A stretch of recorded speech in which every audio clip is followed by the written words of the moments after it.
financial and time freedom. And that's one of the big, if you like, motivators for somebody to start their business. They wanted more time or financial freedom. So if it's time freedom that people opened a business for, then what are you doing with that time that you supposedly have? And obviously, if it's time and financial freedom that your business is providing, then you should be able to go on really, really nice holidays. However, when I speak to people who come on the Atomic Success Program, and I start talking to them about holidays, and we have a little of a challenge, if you like, in the program, which is around about taking a holiday, which we'll get to shortly, is that I find that most, and it's not just garage owners, these stats have come from many small business forums, is that most small business owners or self-employed people actually don't have holiday. They don't take the statutory holiday requirement, and they don't tend to go on holiday. And there are many reasons for it, some of which we'll cover tonight. Because what they've actually got isn't a business, but a job. And job stands for just over broke, which is what most people are when they're in small business.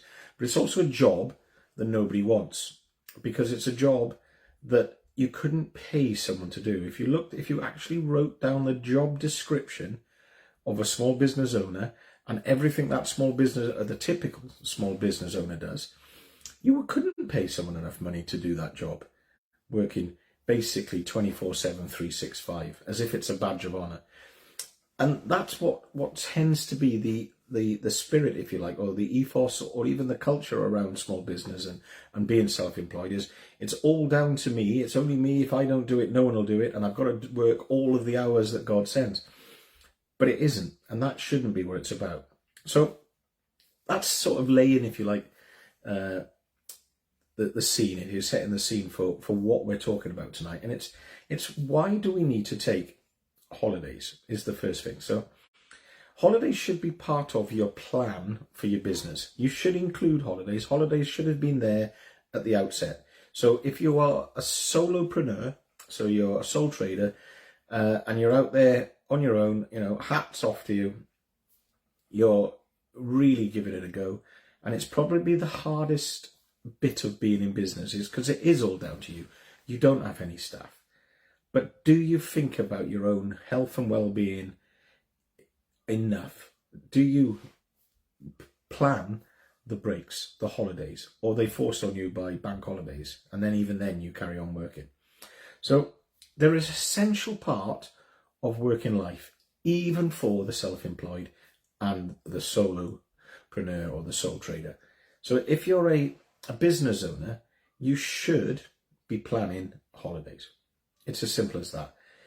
And the culture within your business, if you have more than one member of staff, should be about encouraging people to go on holidays and make holidays, if you like, something to look forward to and celebrate that time off and that break, if you like, to recharge the batteries, by including it in all of our planning processes and actually, if you like, having a positive attitude towards holidays instead of the negative attitude that I see all too often. And how do we do that? Well, if you base your planning and your financial calculations on 52 weeks, then you're probably already on a sticky wicket. So, and I say it a lot, base all your calculations on a maximum of 48 weeks. There are 52 weeks, as we all know, in the year, and most people get 20 days plus the 8 bank holidays holiday. That's the, if you like, the statutory. So some may have more, and if you plan more holidays because people within your business are celebrating holidays, you look forward to those holidays, etc., then make sure you then reduce the number of weeks you plan all of the financial outcomes for your business over. So which basically means you have less number of weeks to hit all of the financial targets. But if you know that at the beginning and you plan for it, holidays can become something which are, if you like, to be celebrated.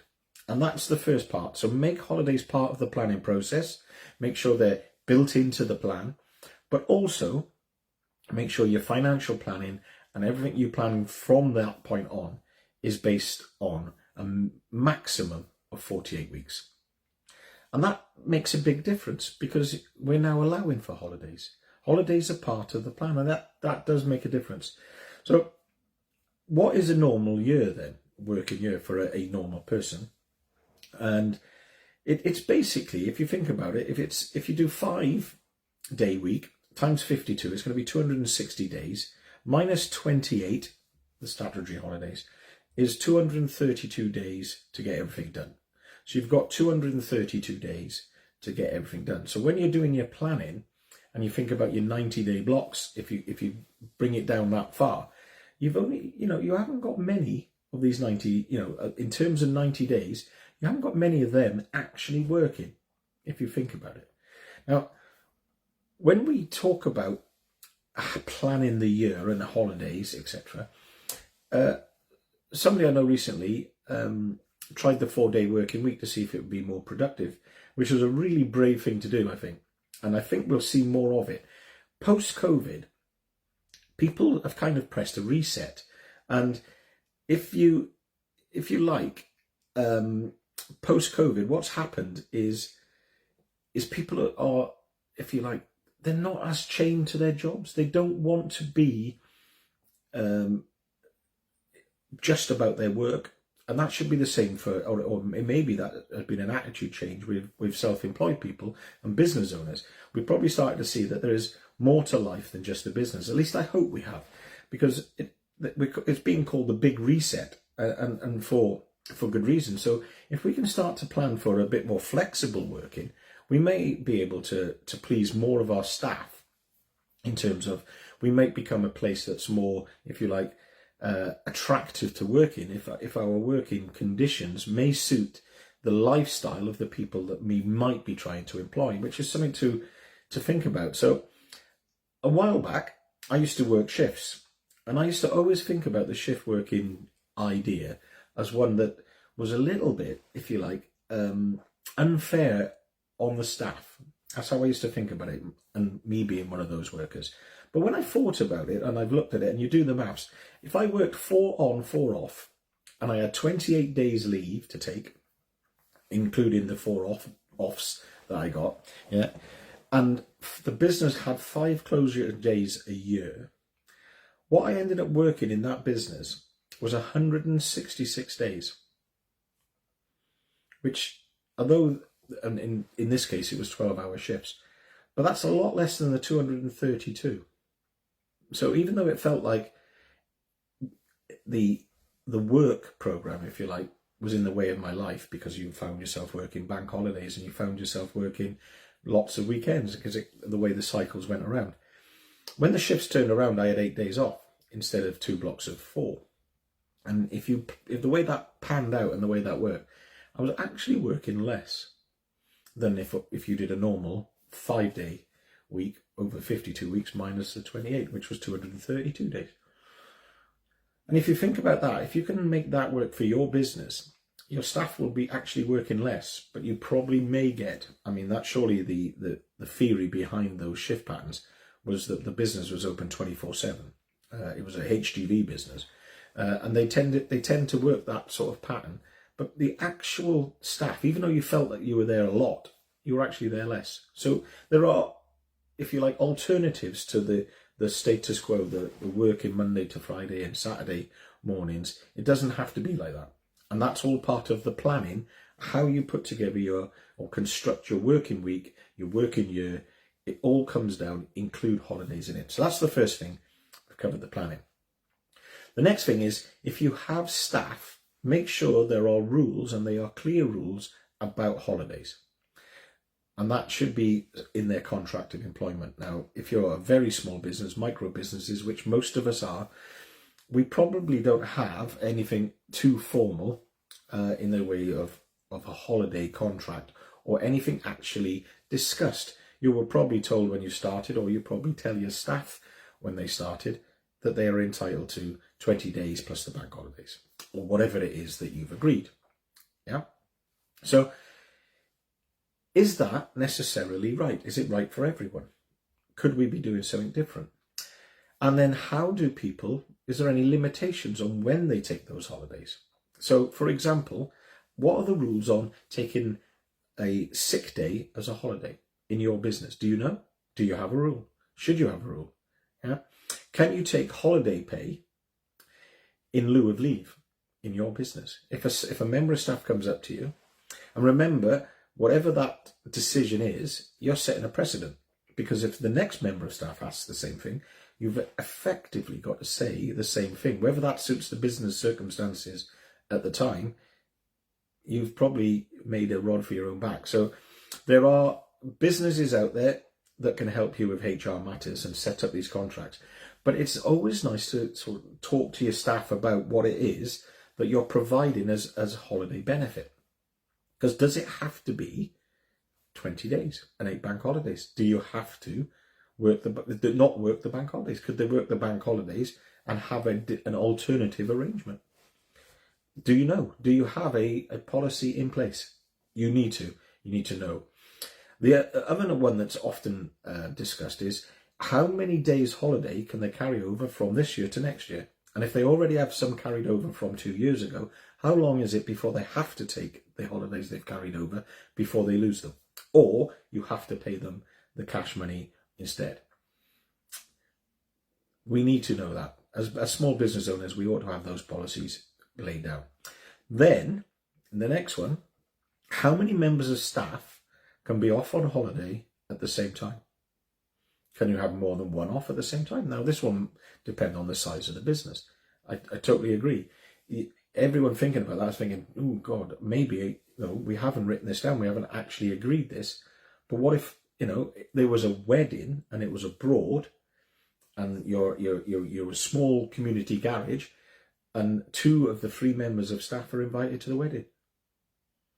What would that do? Can you foresee that happening? Is it a possibility in your business? What would happen if it did? How would you deal with it? I know these are like one-off unique events, but you ought to have something in place. So we'll come back to now the idea of holidays. Now, not all garages allow the staff to pick when they go on holiday. Some of them have blocks. So the garage has an annual shutdown for Christmas and an annual shutdown in the summer. And then if that's 2 weeks each time, and they have roughly 5 days, depending on how the bank holidays and everything fall over the Christmas or when summer's taken, they have another week effectively, or 5 days remaining to take throughout the rest of the year. Now, can you enforce that? Is that legal? I'm not here to answer that question. What I'm asking is, if you're doing that with the consent of your staff, then it's okay. But what if you have a new team member join who doesn't want to, who doesn't agree with that as part of their holiday pay? Can you enforce it? It's a great question. I actually don't know the answer. But it's all that stuff that you need to know about. Your staff need rules, and you need to make sure that how you present your holiday benefit fit within current HR legislation. So that takes us to key staff now. Now, key staff, and this can include the owner, and more often than not, it does include the owner. Yeah. When are they off? What happens in the business? So, for example, if you only have one MOT tester, is it always convenient when they go on holiday? And what are you doing about that as a business? And this is covered in a training I've done before called linchpin redundancy. And it's a great training topic, and you should be thinking about linchpin redundancy as you grow your business, so that no one member of staff, when they go off, has a detrimental effect on the operation of the business. That's the idea. So finally, owners. When do the business owners get a chance to go on holiday when they're running a small business, especially a micro business, when it seems to be that they're doing everything, and if they're not doing it, nothing gets done? Well, this is the big problem with being a small business owner, and especially being a micro business, and for some reason it's particularly pertinent in the garage trade. So why is it that the business owner, either they feel compelled that they can't go away because they feel they need to be there all the time, it's a kind of control freak type atmosphere, or is it simply that the people who work in the business do not understand enough about the operations of the business to allow the owner to be away while the business still works? And that's if you like, the worst case scenario was if the business owner isn't there, the business stops. and that's a business in infancy. And we've talked about infancy, adolescence and maturity in a previous training as well. But a business in infancy is defined as a business that stops when the owner isn't there. So if you've gone away for more than a couple of days, basically things start going wrong very, very quickly.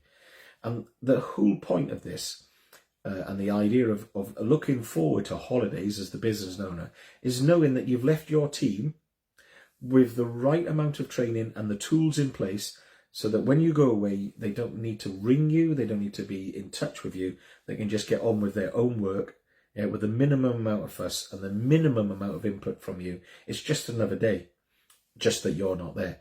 That is when you're building a systemized business. And one of the great reasons to build a systemized business is so that as you give the staff more and more autonomy and control over what they're doing, you can take bigger and bigger holidays. So I'll leave you with this question. Could you, as the business owner, take 4 weeks off in the summer, or start tomorrow, go somewhere tomorrow and take a month off, 4 weeks? The reason I say 4 weeks and why you need to build up to 4 weeks is it's the true test of a systemized business. The business owner had no input in the business for 4 weeks. Why 4 weeks? That tends to be a business cycle. So payroll would have had to have been run, suppliers would have had to have been paid, there would have been significant input and throughput through the business in terms of bookings, invoicing.